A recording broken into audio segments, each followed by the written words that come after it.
하나님의 말씀은 역대하 34장 8절에서 21절까지의 말씀입니다. 역대하 34장 8절에서 21절 우리 한 목소리로 같이 읽겠습니다. 시작. 요시야가 왕위에 있은 지 18째 해에 그 땅과 성전을 정결하게 하기를 마치고 그의 하나님 여호와의 전을 수리하려 하여 아살랴의 아들 사반과 시장 마아세야와 서기관 요아스의 아들 요아를 보낸지라. 그들이 새 제사장 힐기야에게 나아가 전에 하나님의 전에 헌금한 돈을 그에게 주니 이 돈은 문을 지키는 레위 사람들이 므낫세와 에브라임과 남아있는 모든 이스라엘 사람과 온 유다와 베냐민과 예루살렘 주민들에게서 거둔 것이라. 그 돈을 여호와의 전 공사를 감독하는 자들의 손에 넘기니 그들이 여호와의 전에 있는 일꾼들에게 주어 그 전을 수리하게 하되 곧 목수들과 건축하는 자들에게 주어 다듬은 돌과 연접하는 나무를 사며 유다 왕들이 헐어버린 성전들을 위하여 들보를 만들게 하매 그 사람들이 성실하게 그 일을 하니라.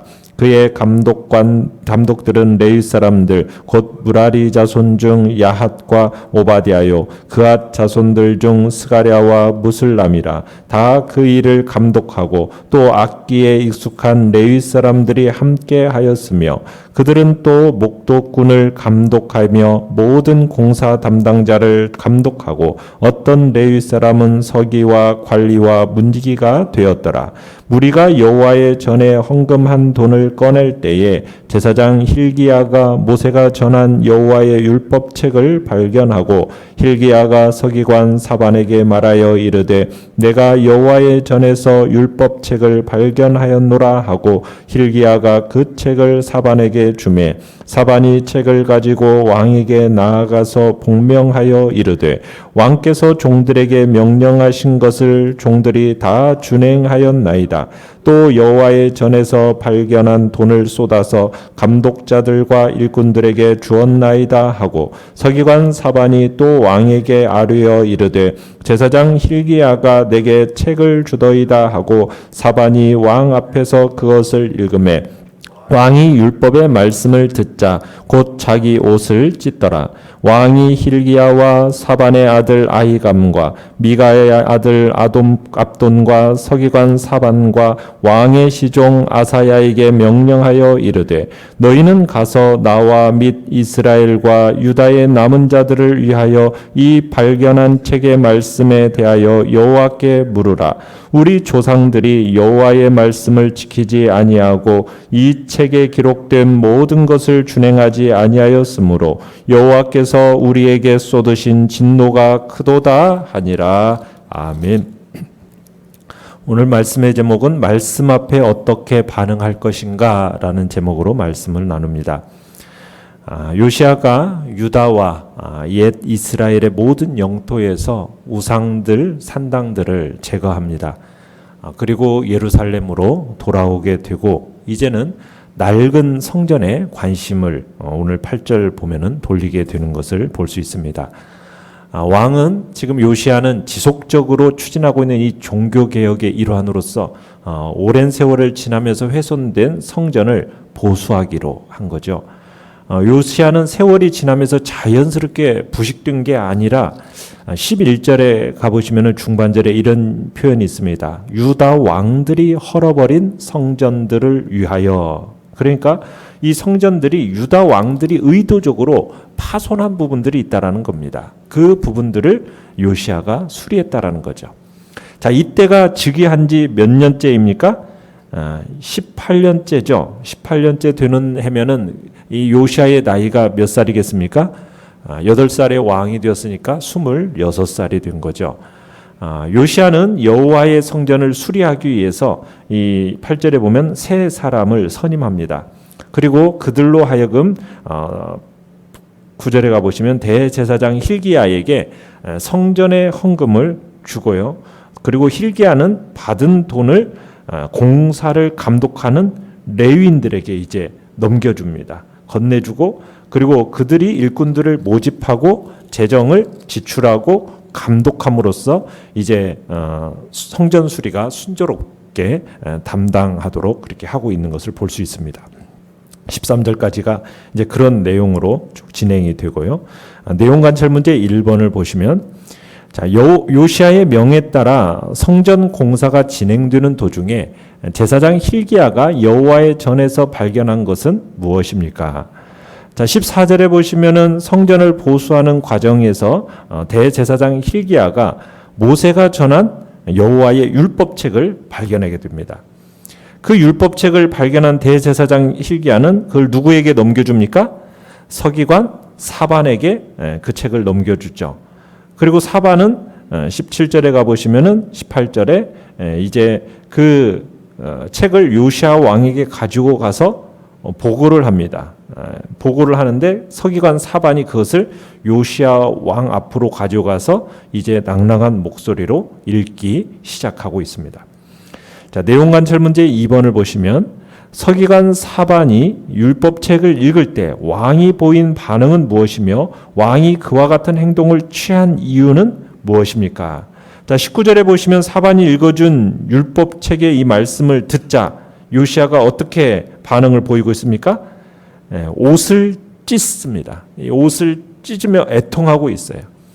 이스라엘의 관습에서 이 자기 옷을 찢는다라는 것은 매우 심각한 국가적인 위기, 개인적인 위기에 대한 반응입니다. 그러니까 지금 요시야가 옷을 찢는 이유는 무엇이었겠습니까? 21절을 쭉 보면은 이게 지금 율법책에 기록된 것을 조상들이 지키지 않음으로 인해서 하나님께서 쏟으신 진노가 매우 크다는 사실을 깨달았기 때문입니다. 그러니까 요시야는 이 책에 기록된 말씀을 듣는 순간 온 유다에 큰 재앙이 임할 것임을 직감하게 된 거예요. 그래서 왕은 곧장 힐기야, 아히감, 압돈, 사반, 아사야 등 5명의 대신들을 주님께 보내어서 이 두루마리에 기록된 내용에 대한 하나님의 뜻을 알아보라고 그렇게 명령을 내립니다. 자, 그런데 여러분, 이 책에는 도대체 어떤 내용이 담겨 있었기 때문에 왕이 이렇게 비통해하며 두려워한 것일까요? 그가 지금 나라의 이 범죄를 인정하고 민족의 미래에 대해서 이렇게 불안해하는 모습을 볼 때 이 책은 아마 최소한 신명기 27장, 28장의 내용이 담겨 있지 않았을까 생각할 수가 있습니다. 특별히 신명기 28장에는 어떤 내용이 들어있어요? 약속의 땅에 들어간 백성들이 하나님의 말씀에 순종하느냐 마느냐에 따라서 주어지는 축복과 저주를 다루고 있는 장이 신명기 28장이지 않습니까? 지금 오늘날 유다 왕국이 겪고 있는 이 국가적인 고난의 원인이 이미 근 1000년 전에 정확히 예언되었다는 이 사실이 요시야 왕을 충격으로 몰아넣은 것 같아요. 하나님의 이 말씀을 들으면서 요시야는 유다의 선왕들과 백성들이 얼마나 하나님의 뜻에서 어긋나 있었던지를 깨달았던 거죠. 그래서 21절 하반절에 그렇게 기록되고 있는 거 아닙니까? 우리 조상들이 여호와의 말씀을 지키지 아니하고 이 책에 기록된 모든 것을 준행하지 아니하였으므로 여호와께서 우리에게 쏟으신 진노가 크도다. 그러니까 요시야는 비로소 자신의 조국에 유다가 왜 이렇게 힘든 상황에 처하게 되었는가? 이것에 대한 정확한 원인을 분석하게 된 겁니다. 그러니까 하나님의 말씀은 역사를 제대로 해석하게 만들어주는 겁니다. 그러니까 우리의 인생을 제대로 이해하려면 무엇으로 인생을 제대로 이해하고 해석할 수가 있다는 겁니까? 하나님의 말씀으로 이해와 해석이 가능하다는 거예요. 하나님의 말씀이 없이는 인생을 보고 역사를 보면 오리무중일 수밖에 없어요. 그러나 말씀을 통해 보면 그 그림이 선명하게 눈에 들어오기 시작하는 겁니다. 자, 연구와 묵상 문제 3번을 보시면 율법책이 발견될 정도였음을 볼 때 당시 유다와 예루살렘의 영적 수준은 최악이었다고 할 수 있습니다. 자, 이런 영적 상황에서 벗어나기 위해 필요한 것은 무엇입니까? 자, 율법책의 발견자가 누구입니까? 대제사장이에요. 그러니까 대제사장인 것으로 미루어 볼 때 지금 아마도 이 율법책은 10중 8구 대제사장만이 들어갈 수 있는 아마 지성소 안에서 발견되었을 걸로 보입니다. 율법책이 세월이 지나면서 어떤 이유에서인지 모르겠는데 사라져버린 거예요. 제사장들도 이 율법책이 어디에 있는지를 모르게 되고 말았다는 겁니다. 아마도 이것은 므낫세 시대, 아몬의 시대, 이 극심한 배교의 행위로 이러다가는 이들의 악한 왕들로 말미암아 이 율법책말저도 파괴될지 모른다, 불태워 없어질지 모른다라는 어떤 두려움으로 누군가가 이 율법책을 숨긴 것으로 보입니다. 그렇다면 이 율법책을 숨긴 것은 적어도 30년 전 이상의 일이 되는 거예요. 그러면 그 사람은 숨길 장소를 물색하다가 대제사장 위에는 아무나 함부로 드나들 수 없는 그 지성소가 가장 안전하다고 생각을 했을 거예요. 어쨌든 왕과 백성들을 하나님의 길로 바르게 인도하는 절대적인 기준이 되는 이 율법책이 먼지가 쌓인 채로 이렇게 오랜 세월 실종되었다는 사실은 유다의 이 영적인 암흑기가 얼마나 지금 심각했는지, 영적인 상황이 얼마나 비참했는지 이것을 지금 보여주는 것입니다. 자, 이런 영적인 암흑기의 상황에서 벗어나기 위해 필요한 게 무엇이겠습니까? 그건 다름 아닌 무엇보다도 먼저 하나님의 말씀이 있어야 함을 우리는 여기서 깨닫게 되는 겁니다. 그러니까 변화와 개혁의 중심, 그 중심에는 언제나 하나님의 말씀이 있어야 하고 말씀이 그 변화와 개혁의 중심이 되어야 된다는 얘기입니다. 그 이유는 무엇이겠습니까?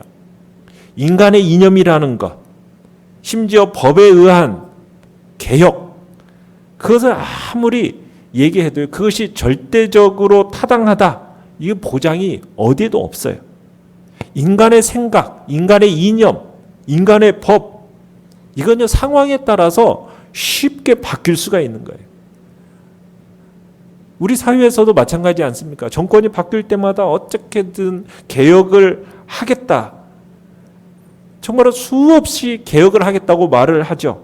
그런데 시간이 흐르고 상황이 바뀌면 어떻습니까? 그 개혁이라는 것이 어느새 용두사미로 끝나버리는 거 우리는 끝없이 보고 있어요. 왜 그렇습니까? 개혁으로 시작했다가 개악으로 변질되는 경우가 참 많습니다. 왜 그래요? 인간의 생각과 이념이라는 것은 쉽게 변화가 되는 겁니다. 그러나 변화되지 않고 변질되지 않고 정말 영원토록 불변하는 진리 무엇입니까? 그건 바로 하나님의 말씀입니다. 하나님의 말씀은 하나님의 감동으로 되었기 때문에 교훈과 책망과 바르게 함과 의로 교육하기에 유익한 겁니다. 때문에 하나님의 말씀에 근거한 개혁과 변화는 언제나 보편타당한 의의를 보장해 주는 거예요. 동시에 시간이 지나도 결코 변질되지 않는 것이 바로 하나님의 말씀입니다. 그래서 여기에서 언제나 공의롭고 은혜로우신 하나님의 도우심이 바로 하나님의 말씀을 통한 개혁 속에 있는 겁니다. 항상 인간에게는 오류의 가능성과 변하기 쉬운 약점이 있는 것이 인간이지 않습니까? 그러나 하나님의 말씀은 변하지 않기 때문에 그 말씀을 붙들고 나아갈 때 그 말씀을 의지하면 성공적인 개혁을 이루어낼 수 있다는 겁니다. 오늘날 우리의 삶 가운데서도 마찬가지죠. 정말 하나님께서 주신 계시의 이 말씀의 근거에서 우리 자신부터 변화해가고 개혁하도록 힘써 나아가야 되는 겁니다. 그럴 때 이 성도와 교회로부터 개혁이 되지 않는다면 세상을 향해서 어떤 개혁의 요구를 할 수 없기 때문에 우리가 먼저 하나님의 말씀 앞에서 정말 자신을 변화되도록, 자신을 개혁해 나가도록, 그리고 교회가 먼저 말씀을 통해서 개혁되어져 가도록 우리 자신을 힘써 들여가야 되는 것이죠. 느낀 점 4번을 보시면 말씀을 들을 때 자기 옷을 찢으며 애통해하는 요시야를 보면서 무엇을 느낍니까? 참 요시야는 므낫세와 아몬으로 이어지는 우상 숭배 시대를 거치면서 그토록 말씀이 희귀해진 상황이지 않습니까? 그런 상황 속에서 지금 신하가 읽어주는 말씀을 듣자 자기 옷을 찢으면서 애통해했습니다. 이런 행동은 하나님 앞에서 겸손하게 낮아져서 통곡하는 회개의 행위지 않아요? 그러니까 하나님의 그 엄중한 진노의 말씀 앞에서 겸손한 마음의 옷을 찢는, 겸손히 마음의 옷을 찢는 진정한 회개자의 모습을 우리가 참 요시야를 통해서 느끼게 되는 겁니다. 말씀 앞에 겸손히 자기의 마음을 찢는 회개자의 모습. 자, 그런데 성경을 보면 이와는 전혀 반대되는 모습을 보인 자들도 있어요.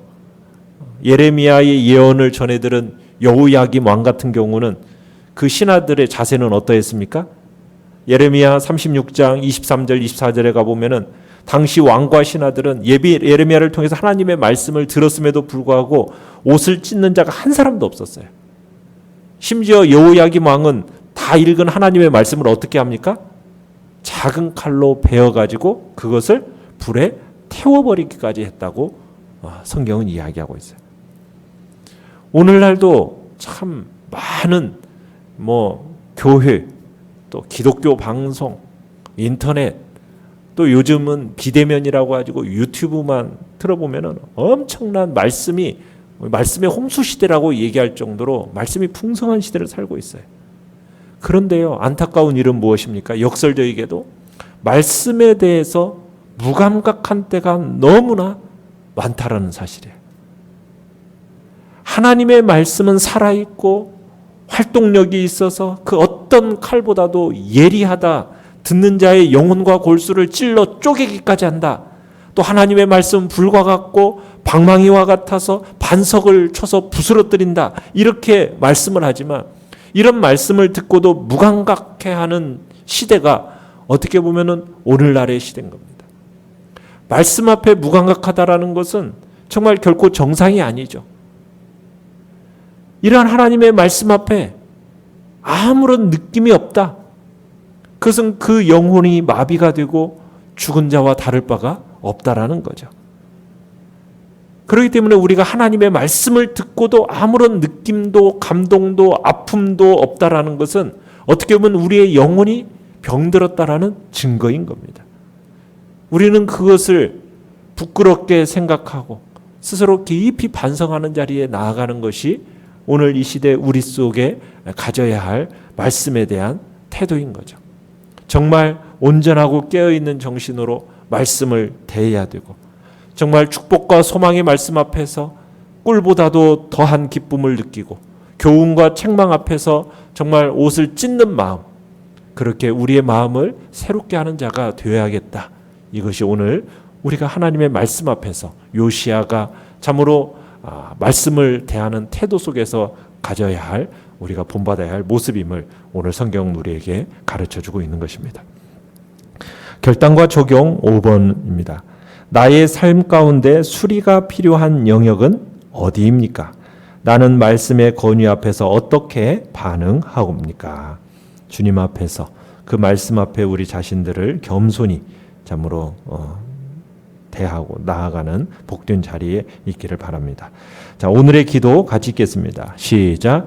주여, 내 삶을 정결하게 수리하고 말씀의 권위 앞에 겸손하게 엎드리는 삶이 되게 하소서. 아멘.